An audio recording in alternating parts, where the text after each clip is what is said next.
Hello, welcome to my presentation. So today we'll be talking about many things that concern us as translators, but first let me introduce myself. My name is Anna. I have been on ProZ for just short of 19 years. I've been an active translator for a full 18 years. I would also say for myself that I am an early adopter of new technologies, and I am also a member of an LSP called Studio Nixa. I have been working within my company for the last 15 years. Also, as of last year, I am an official member of the World Association of Hyperpolyglots, HYPIA. And I'm also an author. I wrote a comedy, which you can see just there. But let me start with my presentation. So, many of us are wondering what does the future hold. The only thing we can say is that it's not realistic to expect that nothing will change. And one thing is certain, we all need to work, we all need to earn money. We are all translating to earn money. But the industry over the last 2 or 3 years has changed more than in the last 30 or 40 years. So it's a pretty challenging time to be a translator. But let me just talk about something else. So, do you still use dictionaries? I mean, I do, but only when I need to take a picture for my blog or something, because I have not been using them for translating for the longest time, but they are somehow a symbol of my profession. Me personally, I always only use the CAT tools, and now I use AI. I use everything that is possible because I really don't want to type not even one letter more than what is absolutely needed. so, so my thinking goes to the point that everything in the universe changes, and life is subject to some cycles. So, of course, if the universe is made in cycles, also we as humans are part of the universe. So we also live in cycles. First we're babies, and then we're kids, and then we're grown-ups, and then we go old, and so on. The same goes also for the plants, of course, and definitely also for products and services. So now today we can say that it is certain that the written translations, as we have known them in the past 20 years, this model has come to an end. Maybe not at an end, but it's definitely in a decline stage. We can fight to prolong this stage, but we cannot avoid it. So how do we keep pace with the tech innovations? Does it sound overwhelming to you? It does to me sometimes, and not even that rarely. It makes me feel like I cannot adapt them as fast as they're coming out, and I'm really trying to keep pace. So now you may think that it's a mistake, but it's not. So I'm sure that as we are so many women in this industry, that many of you do cakes, especially now in this holiday season. And by the way, do you use the mixer, or do you mix by hand, just the old style?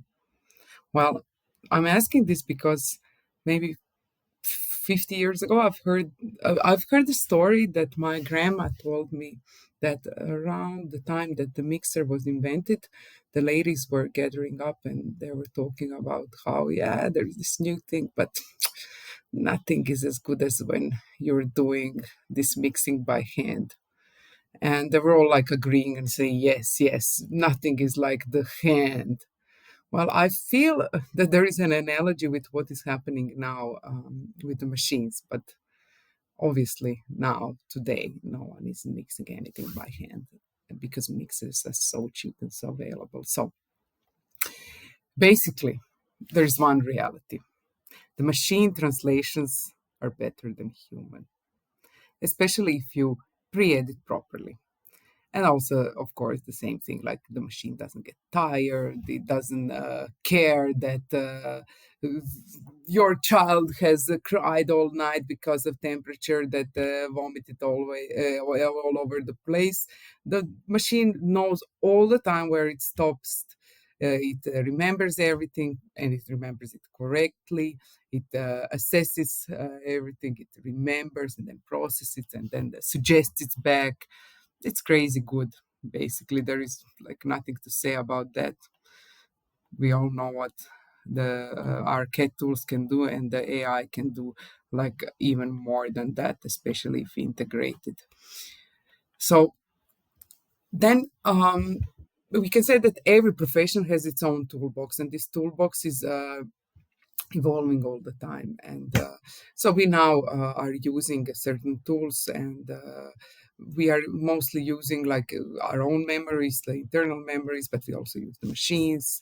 And some of us use also the AI support and the add-ons or plugins, as we call them. However, now, once we said this, it's important to say something else. And this is the price.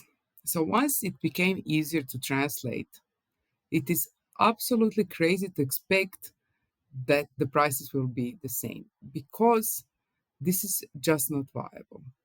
So we have been charging our work per word, per standard chart, per hour, but now there is this new way of charging our work, which is called per weighted word count.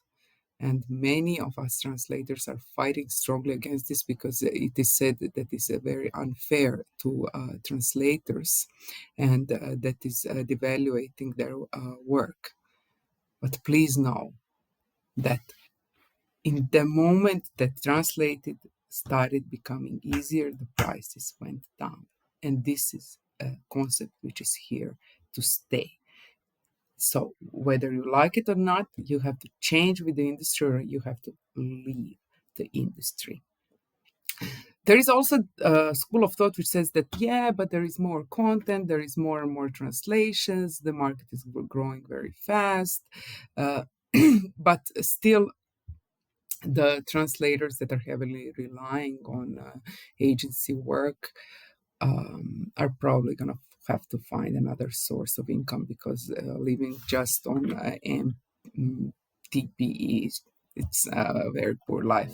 In this video, in just a few minutes you will get some interesting insight into translation clients. Insist to be a old style translator. What is it that our clients don't know? Of course, there is many. They don't know if a translation is good or bad.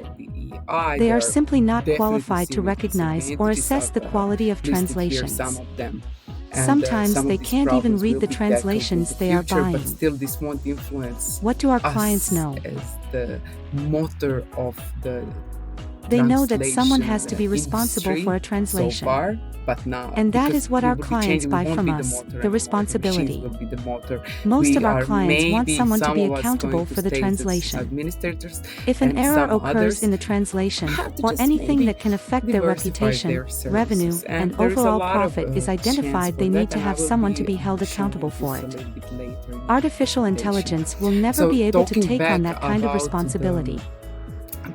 This is also the reason why attorneys will stay in business forever. Because someone has to show up in court and defend the decisions behind a legal action, the text of a contract, and so on. The same applies to translators. They will continue to ride the wave of taking responsibility for their professional contribution to quality control. Also, there is a confidentiality problem. Regardless of how advanced artificial intelligence has become, producing translations is still a delicate and labor-intensive task. What most of our clients don't want is to waste their time on translations and take responsibility for them.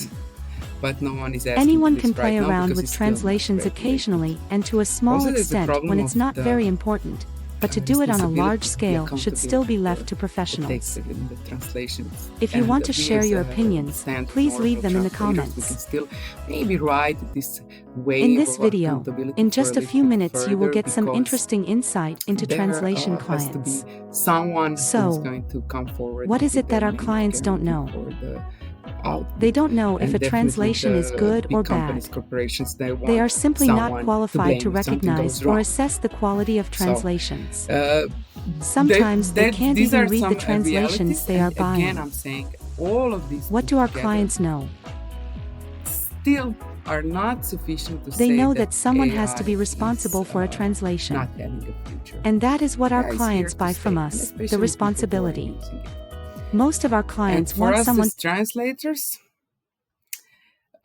so I really believe in this, what I've said, that there is nothing romantic in believing in an impossible dream. Believing in an impossible dream does not make it possible. So there is not going to be any way to avoid what is coming. And the careers of agency-dependent translators are at stake. If they hope that continue to get work from translation agencies, they won't be getting it. They will be getting MTPE, if that. This model that we have been using, it's melting away, and we have to be aware of that. So it is definitely true that you won't be getting any of the requests that you were getting so far, like, oh, I don't know what is written here, can I please translate? That is gone. This type of work, I'm sure that you're already not receiving. And the new type of work in translation works looks something like this. I will not play it fully because we don't have that much time, but this is a video that is created by AI. It can be automatically translated into all the languages that you want with the subtitles. So that's the new translation work. You just pre-edit and post-edit. If you pre-edit very well, you don't need to post-edit a lot.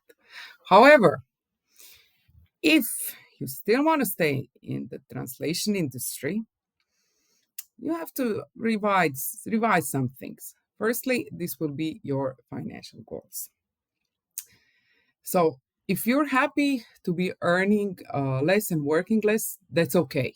You can still earn some money. You won't be learning a lot. This will probably not be enough for you to be happy with your life. But if you're happy with that, that's fine, because you'll also have a lot more time. Then you have to start thinking more in depth about the needs of your clients. You have to think about what can solve their problems. I know this sounds like a cliche, but it's really so important to think about that. Which leads me to another thing. If you think about a client, if you're client-centric, then you will think of a lot of complementary services. Everyone has to think about that on their own, because there is nothing like my clients is the same as your client. There are some similar clients, but everyone has a specific set of needs. And the last thing which I want to say about people who are considering to stay in the translation industry fully are the interpretations, so the oral translations. So because we have translated so many words, it is for us definitely a very easy step to step into interpreting. So interpreting is here to stay. It will stay for much longer than the standard translating. So take this maybe leap and go into interpreting. It would be an advice. And believe me that now so many coaches, translation coaches, are hawking AI adoption. And there is this misunderstanding that if you do a lot of coaching, that you will avoid inevitable future. And it's just not possible. Translators need to face the reality that the agency outsourcing of translation work is really coming to an end. They must think of other strategies for their career paths. So if you're still considering that you want to stay in the translation industry, I would really recommend the following podcasts. these are the greatest podcasts about translation. Of course, ProZ is a resource which is indispensable. It's really needed. But these are some of the podcasts that I'm listening while I'm driving or cooking. So in case you want to be on top of everything which is happening, you have to know this. And these podcasts are available on Audible, Spotify, Apple Podcasts. I'm listening always on Audible. Especially, I love this podcast called the Translation Company Talk because it's so informative and it has some of the rock stars of our industry as guests. And as for the other one, I really like Peter Argondizzo, so Argondizzo in Italian. He's really entertaining and he's full of new ideas and stories. And last but not least, you can always visit my blog. I'm not writing a lot, but when I write, it's really inspired and I am standing behind every word I write. So that's all for me for today. I would love to hear your comments and thoughts. And in case you want to contact me, just scan this QR code to save my contact numbers and my social media profiles. I really hope that I was informative. I'm sorry for being negative. I'm not negative. I'm just realistic. I would love to hear people contradict me. This can develop into something really precious because disruptive industry ideas are always creating something that is worthwhile listening. So thank you for listening once again, and bye.